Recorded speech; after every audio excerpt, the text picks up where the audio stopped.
So trade season officially starts with the Lakers keeping up with their tradition of getting really, kind of something for nothing, right? They got Rui Hachimura for a bag of hot Cheetos and a couple second round picks. No, looking into that deal, it really kind of hampers them financially. That was the cost of that. Is we'll do another video on that, but we've heard several names circling the Warriors for a while now. Alex Caruso, Jakob Poeltl, Miles Turner. They would all be great, man, but the value, the realistic possibilities of those moves happening, they don't seem that great. And so I wanted to provide you with 3 possible trades the Warriors could make that I feel would be probably more realistic here in this next month before the deadline. But before I give you those trades, my channel and my brand, if you will, here is based on honesty, right? I pride myself in my integrity, and I just try to be honest with y'all. I don't expect you to agree with my takes and stuff like that. And so as the channel has grown over the years, I get opportunities for ad placements in different brands, and I turned a lot of them down, honestly, because it's just like, I'm not going to use that. I'm not going to tell people to use that. You know what I mean? So I'm excited and proud to introduce you to Into the AM. You can see this hoodie here, the cap, because I can get down with it, man. Not only do I like just the mantra of Into the AM, but I think most of us like graphic tees. If you don't want to wear just like a plain t-shirt, right? You go looking for some sort of art or something that stands out or means something to you. And the problem that I've had in the past with that, whether it's like at a mall store or, there's a lot of online vendors, you just going through your Instagram and stuff, is you like the art, but then you get the shirt or whatever it is, and the quality of it is just, it shrinks. The art rubs off, right? A lot of these graphic art shops and clothing brands, they put it on the lowest quality of stuff. Into the AM, listen, again, integrity, brand. I wouldn't guide you wrong. This is premium poly cotton. It's stretchy, right? I like to go to the gym. I'm active. And so again, you get some of those low cotton grade stuff. It shrinks and it gets funky right away. This stuff is premium, high quality stuff. The art, I think this is called the Fractal Lion.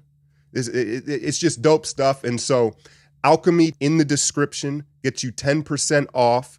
And I think they have something running right now. I think 3 graphic tees for $60.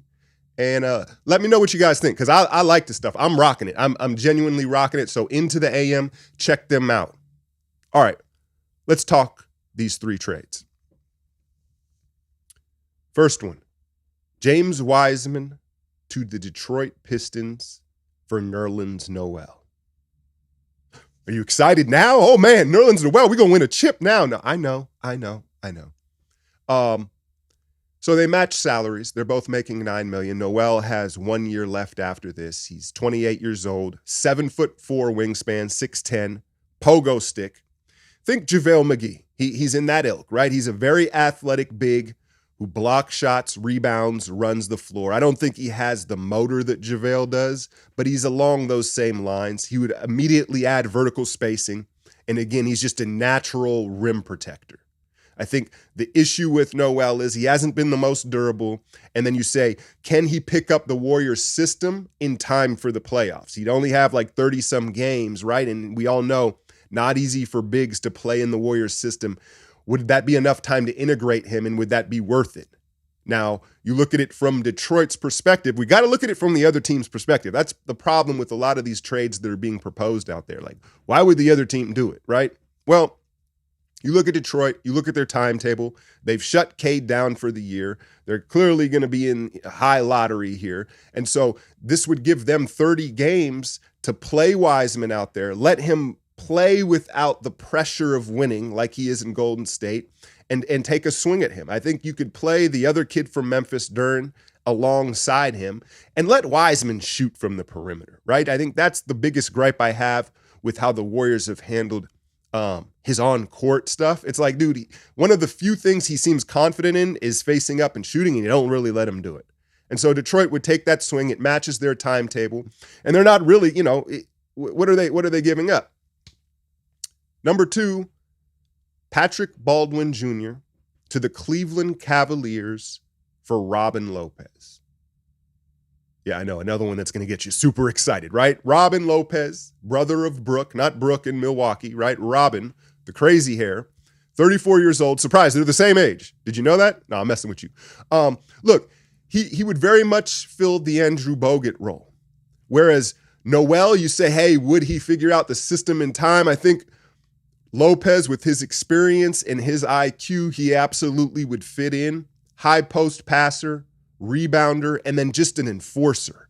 He may not be, the flashy rim protector and shot blocker that some of these other guys are, but he's super physical, and he's going to make guys second guess attacking the basket because he's going to put them on their butt, right? He's just a physical vet who can pass.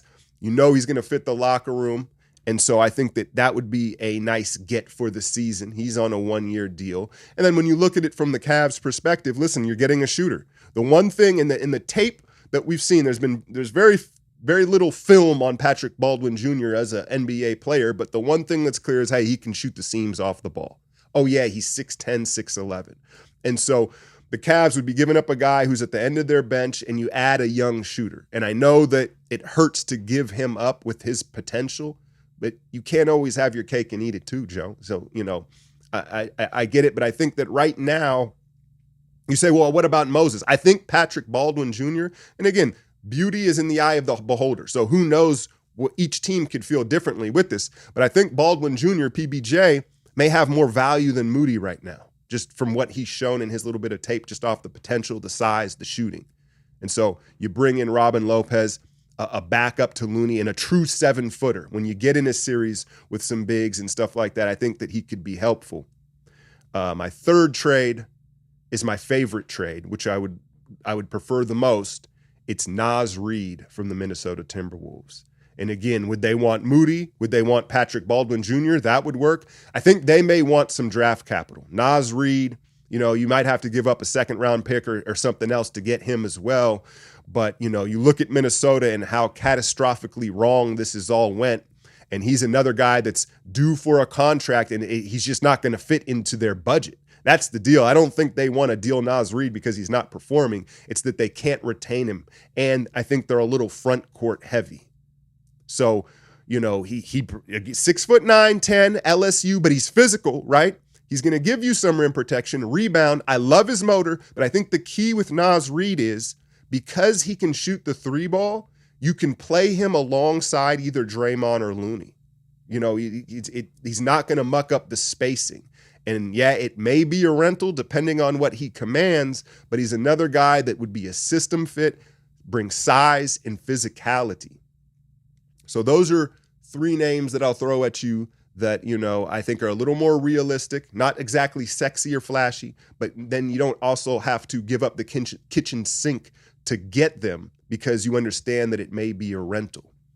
But y'all go ahead in the comments, give me your realistic deals here.